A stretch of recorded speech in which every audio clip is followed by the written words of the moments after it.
welcome to the MadTrio podcast. This week we have the California Pariah, Jonathan Charney, James, the Fat Man Stevens, and Rob, the old guy, is back in studio. Yeah, Rob Charney's here. Yep. And in 1928, sliced bread was created, first sold to market for average consumer.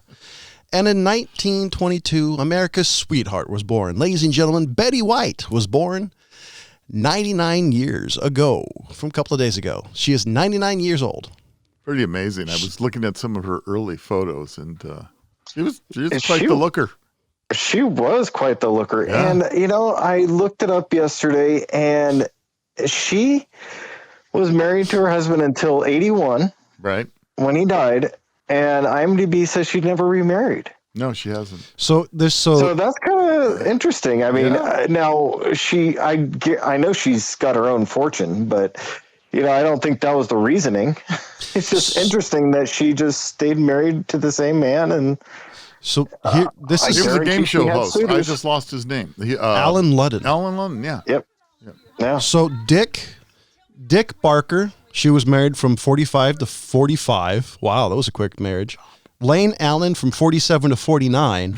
By the way, that was pretty big taboo for a woman to be. That was and divorced. Yeah. And then Alan Ludden was from 1963 to 1981. Yeah, she had enough after hats 3. Off. I gotta give her props for being one of those people in Hollywood who now. Considering Hollywood, all those marriages is not married a lot that she's had. So I just got to give her hats off for, sticking with a guy for that long. Yeah. She was married to the guy who was the host of Password from 61 to 1980. I did not realize she married him. Oh, yeah. That's hilarious. Yeah. That dude was goofy. He was a good guy. Well, that's probably why she stuck with him. Well, he's a good She's guy. pretty goofier, too. Yeah.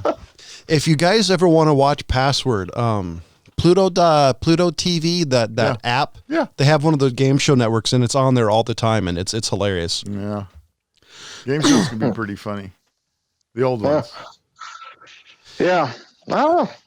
And we're going to hold on. I was going to say, we're going to go from a birthday to a death. Legendary music producer and pervert and more died in prison. Phil Spector, the creator of Wall of Sound, died from COVID-19 at 81 years old. And everybody said, oh, okay. Well, if we're talking about deaths, you might as well mention the Night Stalker. He died too. Richard Ramirez? Yep. He died of cancer, I believe. Last week. Why wasn't that all over the news? Scumbag dies. I don't know. I heard it wasn't a big deal. I mean, who cares about a mass murderer, right? I don't know. You would think somebody like him, they would make it known, but sorry for. Well, Netflix did put out a documentary on him recently too. So basically, kind of like he died here. Here we can talk about this. I'll have to take a look at that Netflix documentary when I get a chance. It was pretty interesting. I mean, we were alive during the time. I remember little bits and pieces of the whole thing, but I was only about 4 or 5 years old when all of that went down. So, yeah, it's not something I remember distinctly. I do remember after all of it, that people were still very concerned about, locking their doors, checking their windows and things like that, because he was a psychopath who just, would break into people's houses. It didn't matter who they were. So talk about serial killers. They solved some of the Zodiac killers. They did. They solved some of them. Yeah. No, you're talking about his code cipher. Yeah, they finally cracked his cipher after I saw that. 50 years or 40 years. Yeah, well, they put a couple of supercomputers on it, and they actually managed to do it. So I keep interrupting James. So James. Oh, I got to write something down now since John changed the subject again. Oh, geez. Here we go. So what I wanted to bring up was we're currently living in a country that I personally, from what we keep seeing, is not going to come together. And this is basically coming from both sides. And personally, myself, I'm not going to join any side. I'm not going to go on, the right wing, leftist, liberal, conservative, Democrat, Republican, Green Party, whatever the fuck they want to be. Because as far as I'm concerned, that's basically what's dividing our country. We've got too many people that side with one thing. And then on top of that, we have all these different terminologies such as fake news, corrupt media, the politicians are all corrupt and all the other shit. And then we have social media, which I see a lot of people, if they get somebody who doesn't agree with them, what do? They delete them. They don't try to actually have a conversation with them, so they delete them. And then what do they treat their, basically what Facebook calls it, their news feed, as a news source, which is basically getting only things that they agree with. And then I've seen it multiple times, and I saw it during the whole Capitol riots, where people are posting memes as a legitimate news source. So that's the news source they're getting. And then instead of going out and trying to find different news sources, because not all news sources are going to be fake news. To believe all politicians and to believe all journalist avenues are all fake and corrupt is idiotic. Not everybody in the news media is just going to be publishing whatever hypocrisy or fake corruption, I guess, the studios want them to. They're going to actually try to be publishing the actual news sources, news stories, and same with politicians. And that's what I see is what is the basis and stirring of the Capitol riots. And that was an insurrection, treason, and a full-on attempted lynching. And they're claiming voter fraud. Well, guess what, people? Voter fraud has been out since the founding of our country. Back in 1876, if you look at Rutherford Hayes, that was a big one. They were actually at the polls, like, threatening people's lives on what way they were going to vote. So the whole bullshit about the voter fraud, well, that's been around forever. And just because your side, it's just voter because fraud your side lost, just means you didn't cheat enough, I guess. Yeah, you didn't get enough of those dead bodies to vote. Yeah, so it just didn't go their way. So all I see is just a full-on temper tantrum from their side. Both sides are doing it. That's because I totally agree. This is part of what we mentioned last week about yellow journalism was It bleeds, it leads. There's no real news. Everything now is like the weekly world news. Yeah. If anybody actually remembers that. And then one more thing. Then we look at the pandemic, and if we want to see where our country's leaders' loyalties lie during this pandemic, as Congress and the Senate are supposedly supposed to be passing, the stimulus packages and dealing with the pandemic, what actually got passed the most? Raises.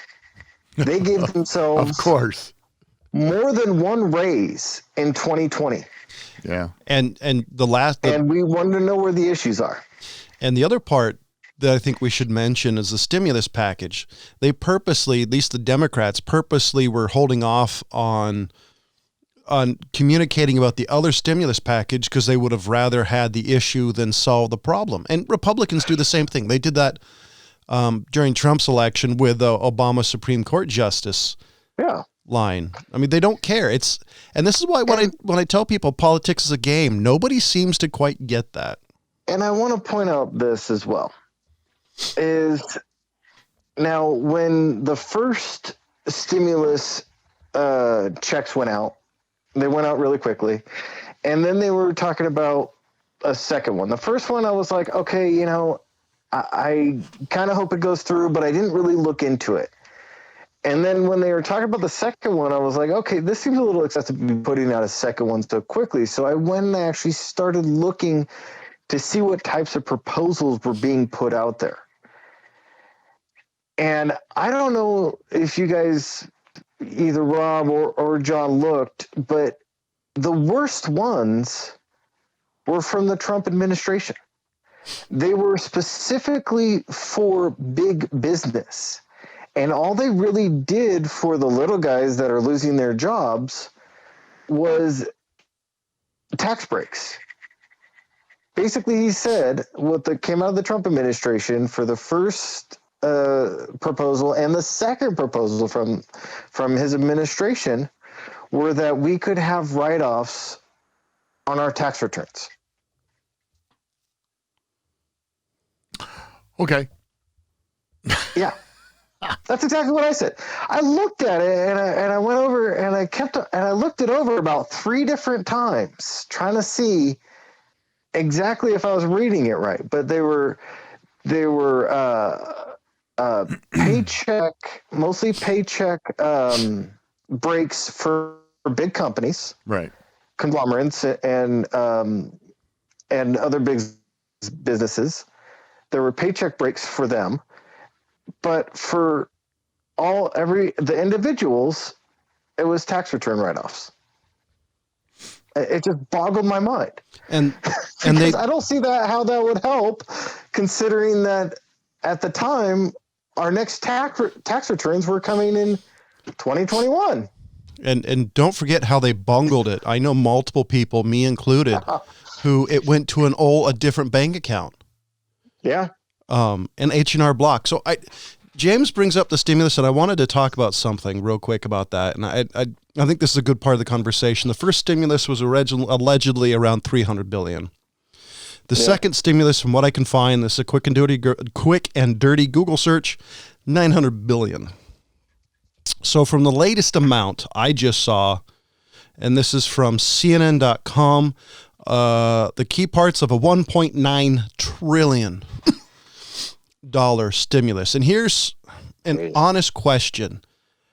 How much is too much? And I don't get me wrong. I don't want to lose everything again. I lost everything during the housing crash. So if you guys don't think I understand the pain of things, trust me, I do. But the question is, how much is too much? Because at this point, you're not robbing from Peter to pay Paul. You're robbing from Steve, who gave to Mary, who's gave to Paul. Yeah. There's a point of no return.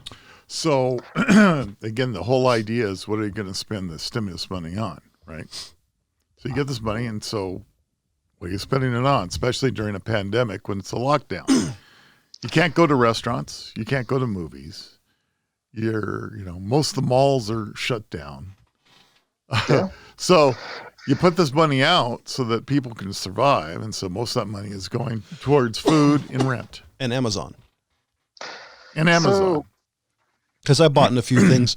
With this latest stimulus, there's a few things that I wanted to get, so I purchased it. According to the debt clock by Truth in Accounting, the U.S. published national debt is $27 trillion. They actually say that we are the Truth website says the Truth, unpublished, is $138 trillion. Now, even if that's wrong, the $138 trillion, $27 trillion in debt, and we're going to add another $2 trillion to that. I just kind of see that. So surprisingly enough, my mind. I know. That we talk about trillions of dollars like this.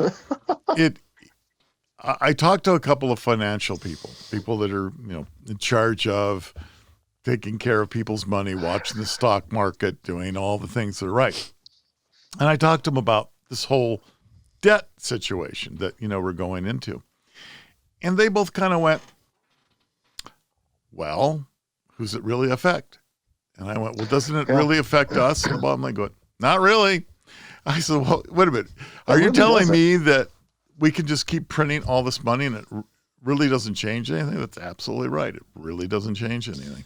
And so it's the whole idea, we get down to when you start talking about money, right? You start talking about how is money secured? Our money's not secured. And, and then all the people that talk about things like Bitcoin and some of the other cryptocurrencies that are out there. And what are they secured by? They're not secured by anything. So, you kind of scratch your head a little bit and you look, it used to be that, our dollars are backed by gold. So if you had $1 paper, Not anymore. right, you had $1 in gold. Then it went to silver, and you had silver certificates too. $1 in paper, $1 in silver. But no, you're wrong, because the currency is backed by the good faith of the U.S. government, and the U.S. government would never do anything wrong. Well, exactly. Pretty So pretty much you're absolutely right. Now our money's not backed by anything. So there really is. We can sit here and say, "Well, I don't understand. I don't get. How can we keep racking up?" It can kill our credit rating. To whom? Whoever loads this money. Nobody's going to care. I did want to say, though, if you guys don't know how much a trillion is, it's 12 zeros, just to put it in proportion. Yeah. To us, it's mind-boggling. But to the people that play with the numbers, look at the stock market. The stock market's doing great. It's doing fine. I think it was during the presidential debates back when Obama was running for president the first time. I'm sitting there and I'm listening, and not just Obama, but all the candidates at the time. I'm listening to them and I'm hearing their proposals, and I just hear trillion here, trillion there, right, of how much these proposals are going to cost. And part of it was Obamacare, and the other ones were the counter proposals for healthcare and things like that. And I'm just like, do they even hear themselves? Do they hear themselves talking about trillions of dollars like it doesn't matter? Yeah. And then every presidential debate since then, you hear them talking about, and I don't remember it before Obama. I really don't. I don't remember it when Bush was running or Kerry was running or any of those guys where they were talking about trillions of dollars like this. And then Trump comes on the scene and we hear him talking about trillions. And, and then now we have Biden up here, and Biden's saying, I have a $1.9 trillion proposal that I'm pushing through as soon as I become president. And then in February, he said in 2 weeks, he's got another $1 trillion proposal that he's going to be pushing through as well.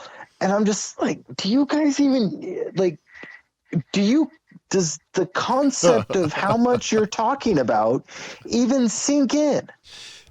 Because there's no illusion of financial fiduciary responsibility in the government. Like Rand Paul is really the last person in Congress that I paid attention to over the last couple of years. He's like, hey guys, eventually the cows come back to roost. And nobody cares. And I think that's an issue. Now there is something this is off the motleyfool.com. Oh, so tells you a lot.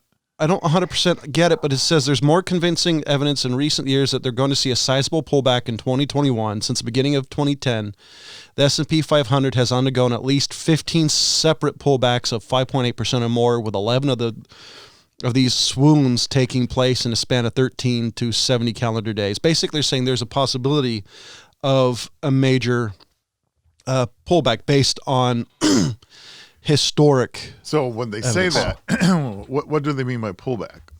Basically, they kind of slow down. It's a stock market correction. So their thing is, how big is the correction going to be? Because right now it's solely based on, like Tesla, for example. Tesla stock's based on it's based on hope and pig farts and possibilities. So it's correct, because he's not making a profit. Yeah, right. So it's like the .com boom. I don't get it. I just know that people I'm talking to, financial wizards that I know, they don't agree with that. I hope they're right. Maybe it's because I'm fiscally conservative, and it does bother me A little bit. And by the way, it bothered me years ago when the Republicans were spending money like drunken whores. Because I remember having conversation with James about this nearly 20 years ago. And when we were roommates talking about this isn't going to end well. And, you know, maybe this is just two broke guys, you know, seeing, hey, if we spent $2 more than we have on our bank accounts, somebody's going to go knocking on our door.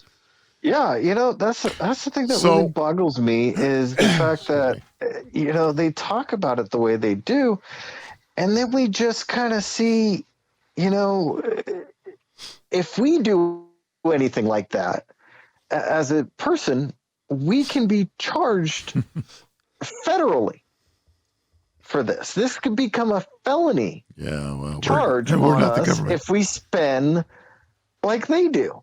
That's the hypocrisy that drives me nuts. Yeah.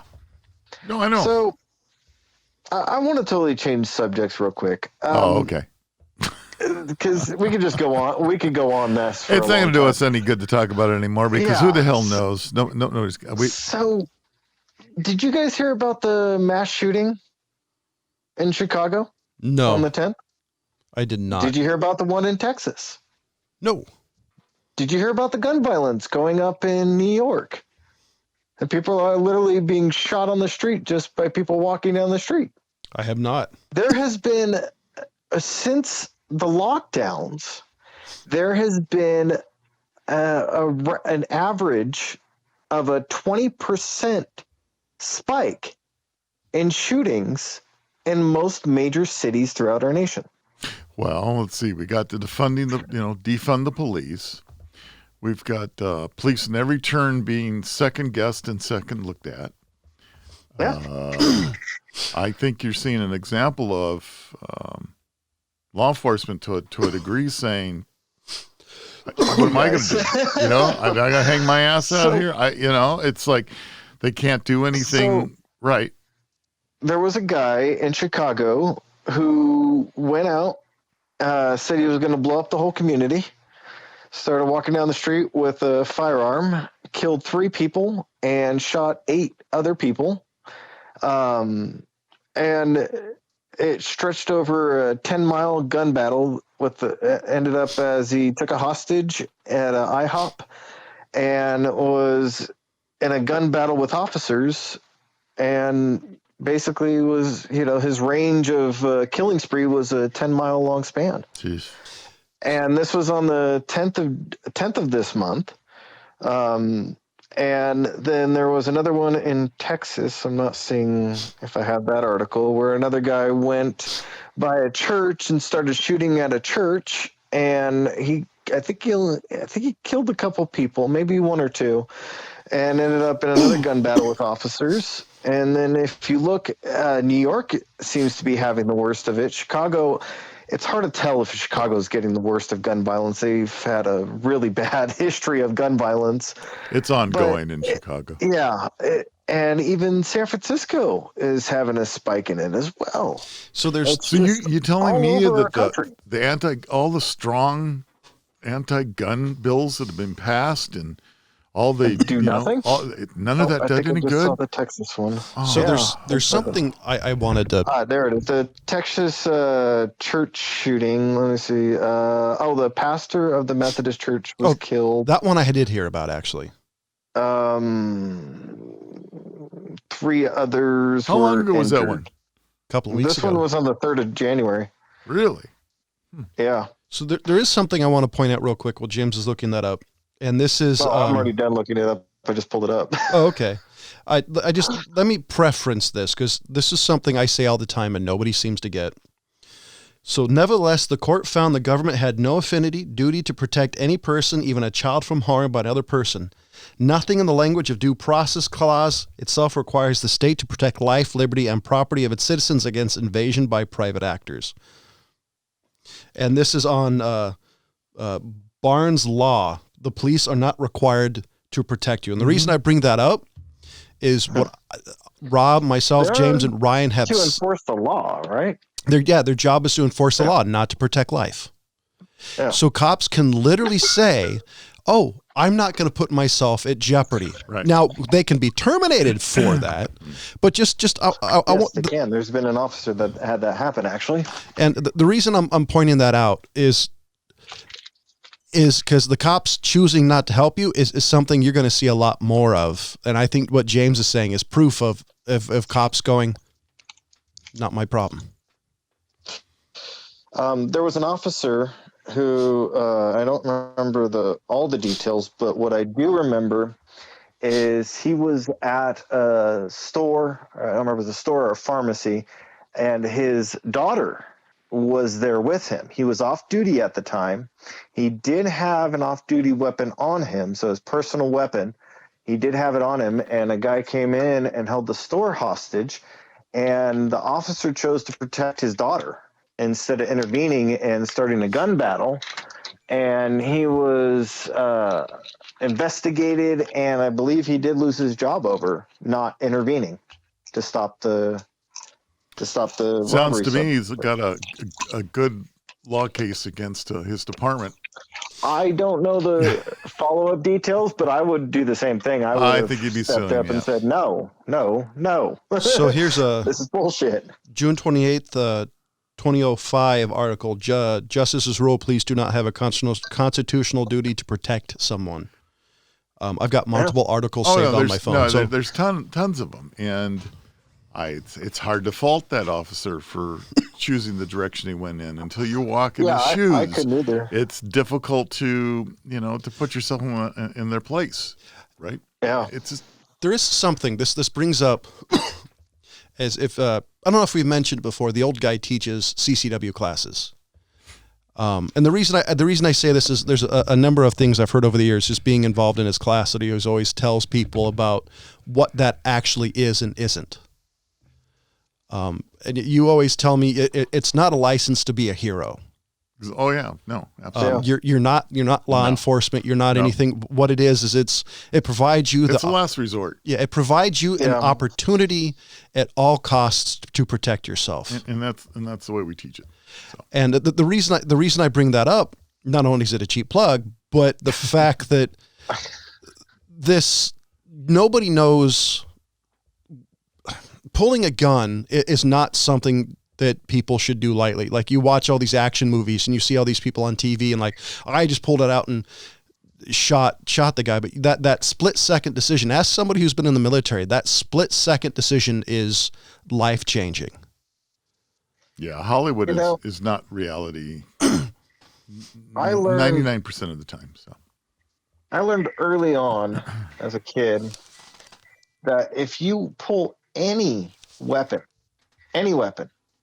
whether it be a knife or a gun or even a baseball bat, in any hostile situation, if you pull that out, you better damn well be ready to use it. And you better be willing to accept the consequences of using it. Absolutely. Because, I think that's the issue. And if you pull it out and you're not willing to use it, that other person very well can take it from you and use it against you. That's right. So once you do that, as John said, it's a game changer. Yeah. It's going to change your life forever once you cross that line. And I guarantee that's one of the things that went through that officer's head that I brought up, of the guy that was with his daughter in a store where, is being robbed. And now, you said he was off duty, right? He was off duty. So basically at that moment, he's a private citizen. Yeah. If he pulled his gun out, he knew that his daughter's life was very much more in jeopardy than if he just protected her. So, it depends on and here's the problem. Every jurisdiction has a little bit different rules as to if you're an off-duty officer and you are carrying your duty weapon off duty and something happens in which you need to be, you need to put yourself in a position where, you're going to have to act as a law enforcement officer. You have to, because you're carrying a duty weapon And because you're carrying that duty weapon, in essence, you're on duty even when you're not on duty. But if you're carrying a private, so if you're carrying your own firearm. So it could be said if he's got an actual concealed weapons permit, which in most jurisdictions he doesn't need because he's a peace officer. Yeah. And he's a sworn officer, so he doesn't need that. So would his private firearm be considered a duty weapon? So it depends on the department. As long as it's registered with the department. Yeah, I think. So the whole issue really comes down to a little bit is that every jurisdiction, like I said, they all have their own rules and regulations. Some of them say, hey, you know what? You're carrying a duty weapon, you're always on duty. So there is that. So that's a tough gig. And that may be where this gentleman fell under that situation where maybe his department says, hey, you are always on duty. You carry a duty weapon no matter what. So even though we may all sit here and say, oh, yeah, it sounds to me like he did the right thing. On the other hand, not knowing exactly what goes on with his department and how he's supposed to act off duty, I can't really talk to it because it can we just say duty again? Yeah. Sorry, there was a lot of the duties. That's right. A lot of duties. And we'll talk next week once we have our new president installed about one of the wonderful things he talked about what you need to do when a burglar breaks into your house. See previous statement. Yeah. Warning shot. Yeah, so that's a warning out to next week. Which by the way, right through the eye. So to say, ladies and gentlemen, at one point he said the warning shot. Just to let you know, if you ever tried that, it's usually a felony, and most. You're in big trouble. So I just want to let you know that if you do that. Oh, he's talking smart weapons now. So if we're out let's say we fly out to Chicago O'Hare Airport. No. And then you get reports that COVID is running rampant in your home state of California. I know what this one is. What would you do, Rob, since John seems to know the story? Me? So I'm in Chicago. Okay, let's try this again. I'm in Chicago, and I hear that my home state, California, that COVID is running rampant. What would I do? I'd fly back home. Camp in the airport. Well, according to this news report, a 33-year-old man decided that he was going to stay and live at the airport in Chicago's O'Hare Airport for 3 months. I saw that one coming. Good for him. He stayed there for 3 months, undetected. Oh. That's good for him. Finally found him, and they finally found him this month. He started in October. So what laws was he breaking? Actually, defrauding an innkeeper. Apparently, he was in areas that had the do not enter portions. So trespassing. So I assume they got him on some trespassing charges. His bail has been set at $1,000, and he's got a court date on the 27th. But he decided. Was he told not to leave the airport until his court date? You can't leave. Sorry, bail's $1,000. Big deal. I wonder. If he has squatters' rights now. I mean, what's it going to be? $1,000 bail? He says, "Hey, screw it. I'm finally going to go home." He's been eating airport food. He has no money. Yeah, I'm surprised he's alive. Think about that. I'm trying to think how he survived, how he ate food. He must be independently wealthy. Airports are damn expensive. Oh, they are. He was stopped up after the second week. Jeez. I saw $14 packs of cigarettes in Hawaii. I wonder what the guy smelled like. At the airport. I'm sure he's using the bathroom. Oh yeah, but there's no showers that I know of. No, he did the bum shower in the bathroom. Yeah. Yeah, that's what I was going to say. He did the paper towel, wet paper towel with soap. I don't know. If any of you live in in California, you've seen the bum and they were giving himself the old it's true. Wash. I've seen guys doing almost almost completely naked in the men's room in the international airport sections, giving themselves baths. So anything's possible. And he was the one flying the plane. I don't know. Yeah. Yeah. I don't know. I think I would have done what Rob said and go home. Yeah, go home. Jiminy crickets. I've been in Chicago. Trust me, you don't want to live there. 3 months? I don't want to spend 2 hours in Chicago airport. No, I don't even want to. Yeah, I don't either. Chicago and Denver are two airports I can permanently skip the rest of my life. So this is something I was going to bring up to John back in November, but we kept on getting sidetracked. Did you hear about the Dune RPG, John? No. Even though I've seen a lot of people talking about Doom lately, I did not. Dune Adventures in the Imperium. Oh, Dune. Yeah, Dune. I'll be honest, that sounds like an awfully boring game. I don't. What are you doing? You're mining for spice. So there used to be. So there used to be there was a couple of real-time strategy games with Dune. And so I'm trying to figure out, besides the rich, amazing story in there, oh God, it's Can you all not say it like that again. It's his favorite movie, man. Hey, I really like the movie. The books are hard to. Well, he needs anything that'll put him asleep. He likes. That'll put him to sleep. Mining spice. Yeah, that's right. It's kind of like reading the A+ certification manual for tech guys. I wonder if that even exists anymore. It still does. Does it? Yeah.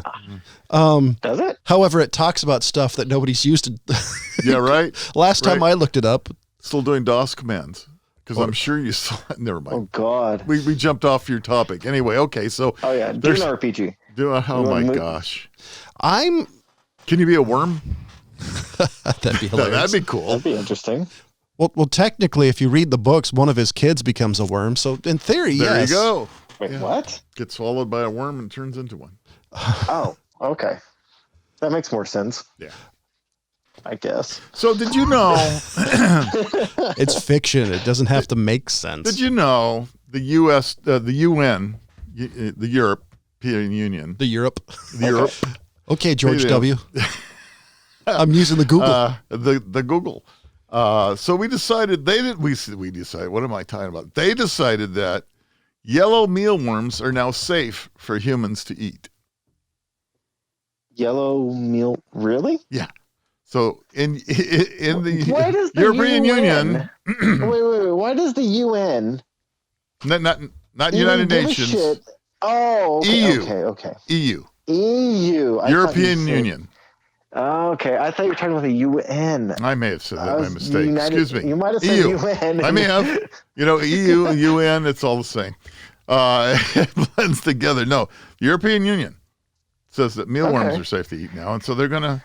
They figure we'll throw some mealworms in finger foods and smoothies and biscuits and pasta and maybe some burgers, to help bulk that up. We're going to start using mealworms all across the country, and everybody's kind of reacting to it differently. And then a doctor spoke up and said, which is interesting here. It says, so you know how some people have peanut allergies? Yeah. Okay, so there are people that have allergies to They dust. taste like peanuts. Yeah, they do. Tastes like chicken. That's not what I've heard some ladies say that too. Tastes like chicken. Dust mites. So they have dust mite allergies, and they're likely to suffer a reaction to the mealworms, which are basically a form of a larvae. And so whether eaten in a powder form or as part of a recipe or something, that you're going to start seeing people popping up with all kinds of allergies now if they actually start doing that. Didn't Jerry Mathers, a.k.a. the Beaver, almost die from a stunt involving a mealworm? Not that I know of. Because it was like on one of these. The beef? Yeah, he almost. Was challenging mealworms. The challenging mealworms has been going around as long as there's been mealworms. I mean, go ahead. I dare you to eat one. They're not known to be poisonous. No. I mean, I swear it was like on the Tonight Show or one of these things where he did. They cause asthma symptoms in people as well. Yeah. No, that's what I mean. So now after the EU, make sure I didn't mispronounce that. UN. Yeah. After the EU says that we're going to start allowing them to throw it into everything. Why they want to do that, I'm not. Other than maybe bulking up the food. I'm not 100% certain why.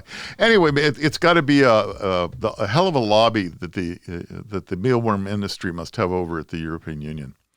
So the lobby's doing great. So now I got mealworms for you. We're going to put mealworms in everything. Going to make all you mealworm farmers rich now. Okay, that's a possibility. Isn't it? So actually, so Jay Leno, so it was either a bug, or a grub, or a worm, according to what I found, that allegedly almost killed him. It made him sick. Oh, okay. So, yeah. Well, it's... Okay, but now this is where I'm with Rob on this one. Why? Protein. Because I guarantee what you're gonna see next, you're gonna see Kim Kardashian or Conway West or one of these other vacuous celebrities saying, you want to do better, eat mealworm dust. It's great for you, you know. See, the only thing I can do is join with Rob in saying that all they're really going to do is just crush it up and add it to, let's say, like ground beef or flour. Exactly. Or things like that, as Rob said, to bulk it up, to make it go farther. Or when you go to your... Is this like trying to solve our food crisis? Yeah, worldwide? Sounds like it, right? I still, you know my own, follow the money, man. And so it's big meal. I'm going, all right, so that, I'm telling you. And who the hell is a mealworm lobbyist? Well, I don't know if there is one, but I'm going to become one because I can't. I think I discovered who this is for. It's all those smoothie shops around the place. So now you can have an additional option of more natural instead of whey proteins. Like, would you like mealworm protein? I know in Europe they've got some really odd things about insects, and they got things with crickets and locusts and beetles and lesser mealworms and all kinds of other strange things over there. Mealworms. Yeah, and I'm sitting here scratching my head on this one, and so there was apparently a whole scientific study examining the safety of yellow mealworms. But it has been recommended that it should not be eaten by people with allergies to crustaceans and dust mites and other things. So I'm sitting there going, okay, so how much did that study cost? I'm telling you, it's the lobby, man. It's obviously they've been paid off, these scientists and all these other people in the EU that make these laws, because none of this makes any sense to me. I got it. This is the no meat lobby. These are the people these are the vegetarian. That's the vegetarian lobby saying this is the other white meat. Yeah. Besides Besides chicken, pork, and human. Yeah. Well. No, see, it's got to be kind of what Rob's saying. This has got to be a whole thing about trying to solve the food crisis worldwide, but to also have it where I guess these mealworm lobbyists are coming out of the woodwork to make this happen. Because I have never heard of anybody calling to eat mealworms. And it's like they're just coming out of the ground telling you guys to eat it. Literally. So there's a recipe. Jimin's Edible Insect Company. A yellow mealworm cupcake. Here you go, James. This is going to be a new thing at your restaurant. That's going to make my son really happy. Hey, son, here's this really cupcake. They have a whole recipe for it. Yeah. Okay. What's next? A grub cocktail? I don't know. I give a spider souffle? Anyway, I just thought I'd throw that out there because I'm sitting here trying to figure out, like I always say, follow the money, and I'm trying to figure out where the money is for this. Sorry, I walked away from a mic. Where the money is for this thing, and the only thing I can come up with is a lobbyist and the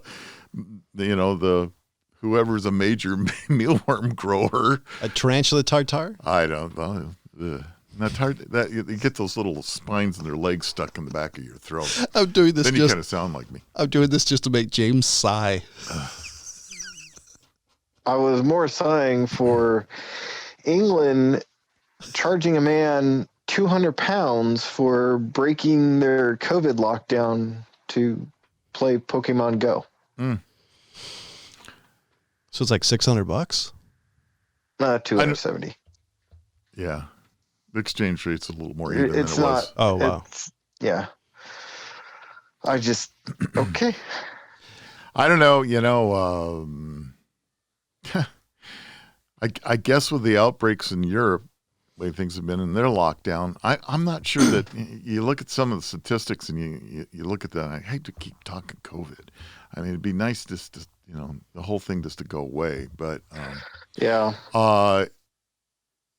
you got some of the scientists out there saying, hey, this lockdown's working in Europe really great.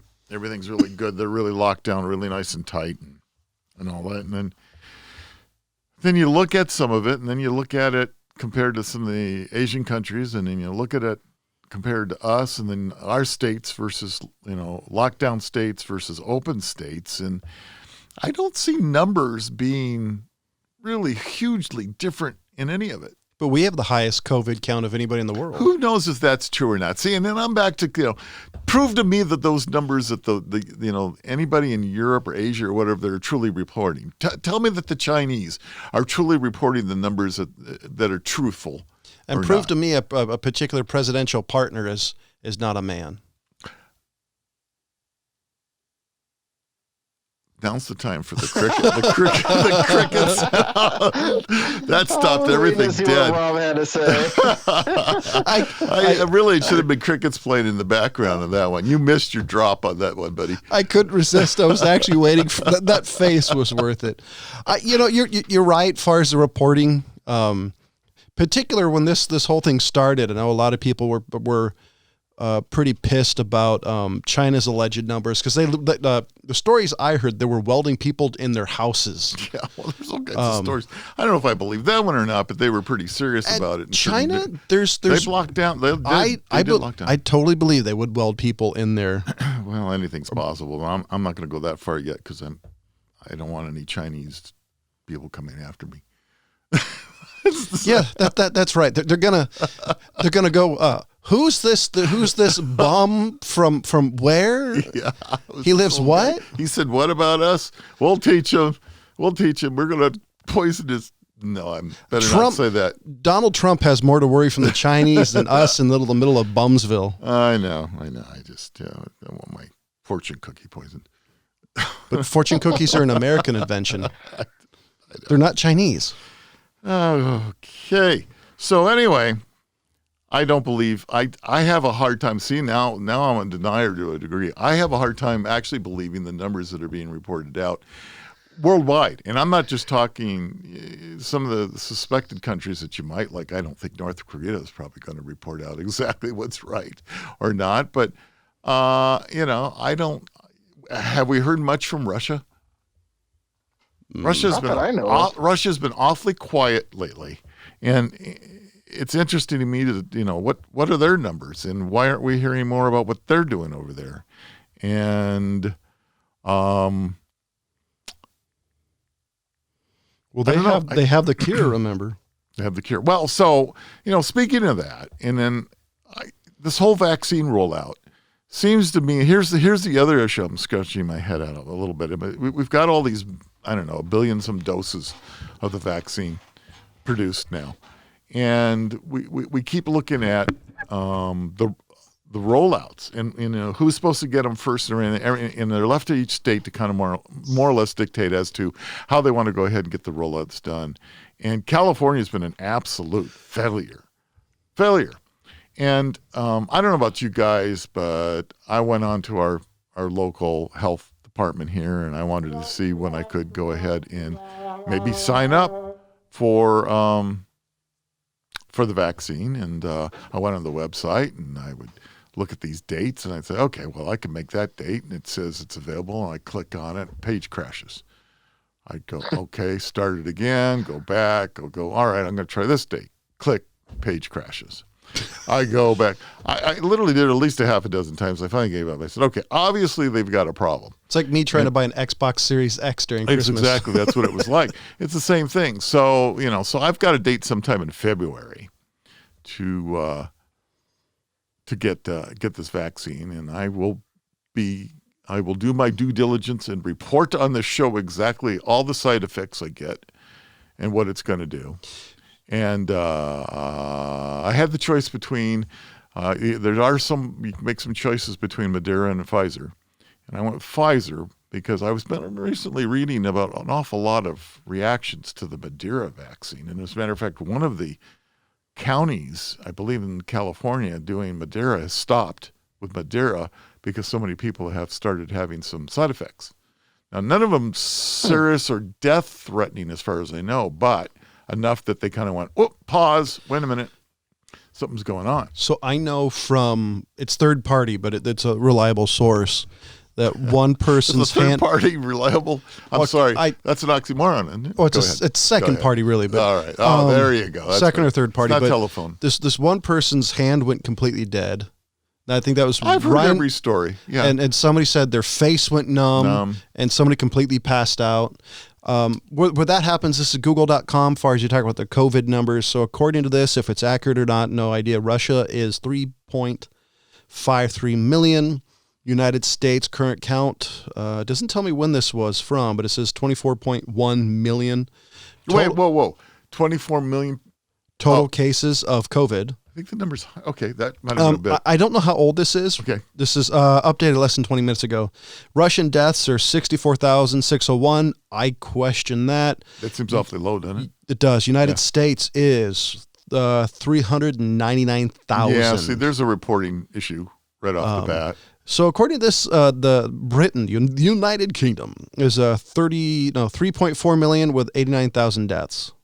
See, so Britain, with a fraction of the population of Russia, has 3 times the amount of deaths. But it's a smaller island, though. Plus the fact they got a smaller island. Russia's not an island. But okay, go ahead. Let's make it one.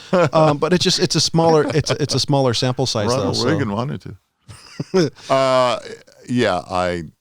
I don't know. See, that's what I talk about the numbers. The numbers are very, very strange as far as the reporting. And I think if I was one of these hoity-toity talking head journalists out there, I'd certainly be questioning worldwide, the numbers that are being reported. But all you hear them out there is spewing out these numbers and not really questioning what's going on. But at least I forget that that's not real journalism anyway. So we're all listening to fake news. Well, it's because, Yeah, of course, yeah. Because if listen to some of the news, what was it, the talking heads, they call it news anchorettes. News anchorettes. Yeah, because what was it? Remember years ago, I remember when everybody went from Walter Cronkite to Cindy Crawford, all of a sudden you saw this talking head lady who, no idea if she's intelligent or not, but if you go by the size of her cleavage she was showing. I'll tell you what. If you go by... Fox has the best looking news anchors in the world. Reminds me except for the Canada that had the news show for a while, the Naked News. Do you remember that? I wonder if that still exists. Probably does. Reminds me of the chick who played Deanna Troi. She said as soon as she had cleavage, her brain went away in the show. That's right. So that's what it seems like if you watch some of these Fox News people. I don't know. Yeah, I got to tell you, there was a young lady reporting, conservative reporter on Fox News that who could be your granddaughter, by the way. Oh my God! It was like, how could you take it serious? I'm sorry. I mean, she had. It was difficult. Let's just put it this way. It just didn't look right. You're reporting as conservative news, and you look like a Barbie. I mean, it's just like, wow. So you don't think attractive women could? No, right. So no, I mean, no, canceled. And they're not all supposed to look like Katie Couric. I'm sorry. Does anybody remember? Hello, is this on? Does anybody remember who Katie Couric was? There you go. I was waiting for the crickets.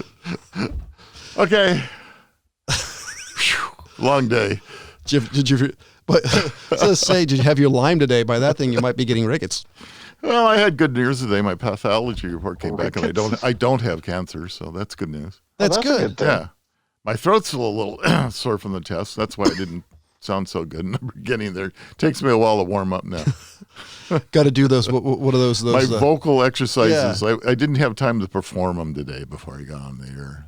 There's one of these old MTV shows with Metallica, the James Hetfield, their lead singer, and he's doing all these, doing all those. Yeah. And it's hilarious. Like this badass singer, who looked like Lemmy Kilmister, just one of the greatest metal bands in history, and you just hear him going da da da da. You think Freddie Mercury just came out there and did his stuff without any warm ups? Come on, not without vodka. Like, I mean, you couldn't sing like that without warming up. He tear his vocal cords apart. I am curious. Like, that's the one thing I've never heard about. Like, what was his warm up routine besides vodka and company? Yeah, right. I don't know. Because I heard he loved the roadies. So I'm not going to go there, but it's just, I'm sure everybody warms up to a certain degree. Now we're getting to the whole different thing. Now we're going to get into music. We gotta call up some of these major stars and see if they'll answer our question. So what vocal warm-ups did you do before you went out there and sang? According to James Hetfield, another thing was warm milk Jägermeister, which sounds like a gross combination. I thought they asked Ian Anderson that. Yes, yeah, surprised you didn't throw up over everyone. Yeah, that was the first time I heard that. It's like, oh, that just sounds gross. For Ian Anderson, I'm more wondering how, like, what he did for breathing, because that if you actually watch him, we got into discussion about how incredibly fit so many of these musicians are, with their ability to dance and move around and not Elvis, but I mean, really do some incredible. That was a fat crack, wasn't it? Yeah, it just was. But the point, I think my point was how incredibly fit these people are to be able to jump around the stage and do that and still sing. There's a 70-year-old somewhere who's really mad at you now. I know. Oh, that's a peer. It's all right. I can take it. Oh, by the way. You want to see? So there was Elvis doing the Unchained Melody. This was Fat Elvis. So this was towards the latter part of his career, and he's just rotund. I mean, he looks like they look like they just offloaded him off the back of the truck, and he's doing the playing the piano, and there's some guy patting him off. It's like he's so big that he needs a second person to wipe off all the sweat. It's a towel boy. Exactly.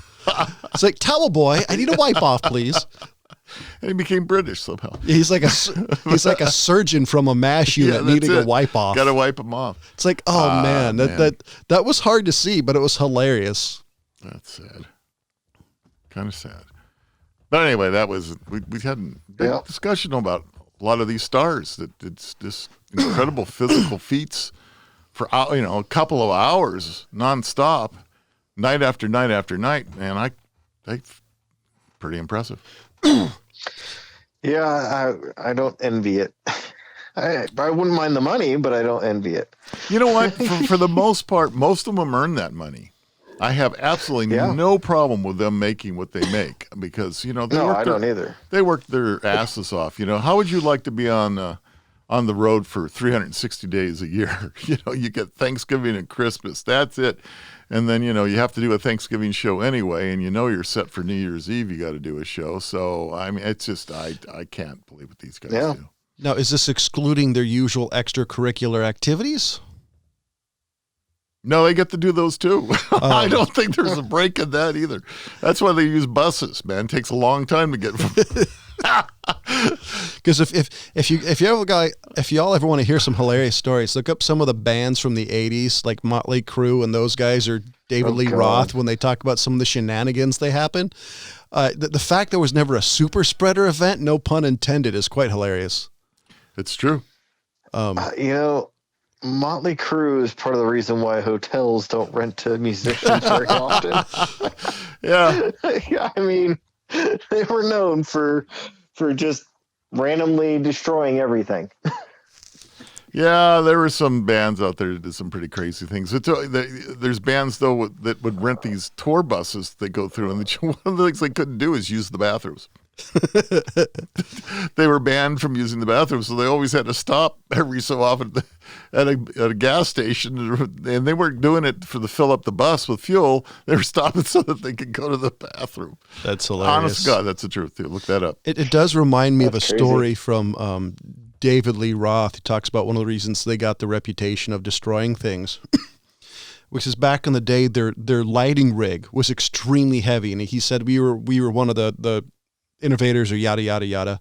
Said, and so right in the middle of the rider, where we put, okay, we have to have the brown M&Ms separated from this M&Ms and this, and right in the middle of that, it talked about the lighting specifications and all that for some of the rigs. And he said the reason we did that is for when they, or it might have been vice versa. One of the reasons they did that was for they'd instantly go in the dressing room, and if the shit wasn't separated, they would destroy everything, tell them to fix it, and then they'd go out and say, now fix this shit before you kill somebody. And so they did it specifically because a lot of these times these guys wouldn't read the riders and the system specs to make sure it wouldn't kill anybody. Because a lot of the times, apparently their load was so heavy that it was overloading the structural design of buildings. Great. Jeez. And so, I wonder what the sound wall weighed. Oh God. We did something about that a couple of episodes ago where they had a couple of different versions of it, and the reason they stopped it is it took a lot of money trucking it back and forth. Oh yeah, it was Grateful Dead would have been amazing. I guess. I mean, I was never the big fan of theirs, but I would have liked to have gone and actually heard the wall just to see if it was really. I'm with you. Never mind the Grateful Dead. I just want to see their massive stack of speakers. Yeah. Because reality is you could see them 16 times and see 25 different versions of their music. Which is okay, I guess. I mean, some of it's okay. I just, it's like anything else. You're either a fan or you're not. It's like your favorite football team or baseball team or I don't get. A number of years ago, I watched a documentary of Deadheads. Yeah. And it left me wondering. It left you speechless, right? You got to wonder why these people travel around with the band. Going to concert after concert. Because this one people, they look like... Because you never heard the same song twice. The couple of people were refried. Is very true with the Dead. Yep. They were refried hippies, and they had their son, and they were talking about, he's homeschooled, and I'm thinking... He's homeschooled. It's like, but don't forget, some of these hippies had PhDs and masters, and, they're not necessarily dumb people. They just choose to live a little different lifestyle. If these people were PhDs, that's impressive. Hey, I got to tell you, I know some PhDs and they're pretty weird. so you never know. Imagine Kramer from Seinfeld just drugged up more. They're talking like Wavy Gravy in the Hog Farm. Anyway, some of it was fun back then, from what I remember. We had our good times. You know what they say? If you remember the 60s, you weren't actually there. It was bad times. Maybe there's a song with that in there. Da, da, da, da, da, da. I remember that from the Windows 95 days. Yeah, that's right. That was Weezer, was it? No, it was another one. The one on the Weezer was the one they did on the Happy Days. Oh, really? No. Yeah, because there were those da da da da da. Yeah. I know the melody, but I really thought that was still Weezer. Maybe no, not. Weezer the ones. What were the other ones? And there was Weezer and that was the. Everybody had Google real quick. So quick. Quick. That was Windows 95. Windows 95. Huh? This is exciting. We're all doing like a speed race, like Bible camp, trying to figure out. Was that a laugh at you, James? It's only a gas. Just like, okay, guys. I'm like, alrighty. Oh, This is going to bring up the fact that I like that you said with the Dead, you never heard the same song twice, right? Because I had one of the first albums I ever bought was a Dead album because I loved Friend of the Devil. And, a few other big ones. But in that album, I came across Broke Down Palace by the Dead. And then also... Brian Eno. Okay, go ahead. Red Rooster. Little Red Rooster. And I tried for the life of me, after I got older, I tried for the life of me to find that same version of Broke Down Palace online. It was like impossible. This is back when they had, WinMix and all the other crap. Napster, LimeWire, Audio Galaxy. That you could, download music, and it was before it was all, illegal to do it. And I kept looking for it, and I couldn't find it for a very long time. I did finally find it, but you're so right, because it was that specific recording was the version I was looking for. Because they didn't do the same song twice. And then I was sitting there and I came across the reason why is because of how many damn band members they actually had. Yeah. They had so many band members, it was ridiculous. Well, when you were that high, they needed backups. True. Very true. So there's those of us that like studio albums, and there's those of us that love live albums. And I'm a stereo fan. Studio fan, yeah. Studio fan. So and that's part of the reason, because, in all honesty, think about it as a band member playing the same song, your hit band, whatever it may be, and you play that same song night after night after night. And imagine being Neil Peart and how tired that would get. Trust me, that's why the same song is never the same twice. So we're actually over time, but one of the strangest, if anybody ever out there wants They're going to rate this episode as weird. Of course. It's the Mad Trio. Yeah. We're the maddest of the mad. They're mad, right? So if you ever want to find a really strange album, it's has a studio on one side and a live album on the next, is Pink Floyd's Uma Guma. Yeah. They're both strange. You had to be there, John. I'm sorry. You had to be there. You definitely. If you had to. If you think this is going to be comfortably numb, Pipers at the Gates of Dawn, be prepared for unique. I wish we had a way of doing this show live and take callers, because I would love to hear people come and talk about Uma Guma. I would really, I've heard that album, and that's an interesting album. Did you wear headphones? I've listened to it quite a few times. At some point, I'm sure I did. Okay, because if you don't wear headphones, you're not listening to it real. That's what it was made for. That's right. Some nerd, some music geeks, we're gonna call about a really obscure Pink Floyd album. Going, I heard that in 1972, and I was, my dad raises his hand. That's right. We're not video.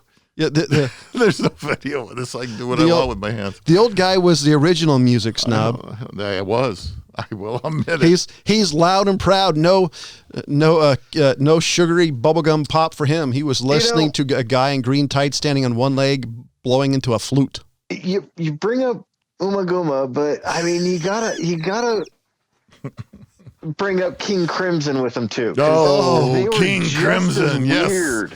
Just as weird. Yes, King Crimson, they were the kings. I got to tell you, seeing them live, from what I remember, really? at the time, it was pretty awesome. You were really hearing those colors. Well, you see any of these guys in an indoor theater, and you're just so buzzed out of your brain, you don't know what's going on by the time it's over with. Reminds me, I don't know who did the joke. Might have been Bill Engvall, and going to a concert, and you hear a guy, "Here, take a hit." It's like, what is it? It's Metamucil. Yeah, that's about right. So now all these old people going. That's right. Oh, Lord. Good times. We'll have to share them more next week. Actually, my favorite concert experience was a concert up here, one of the local bands.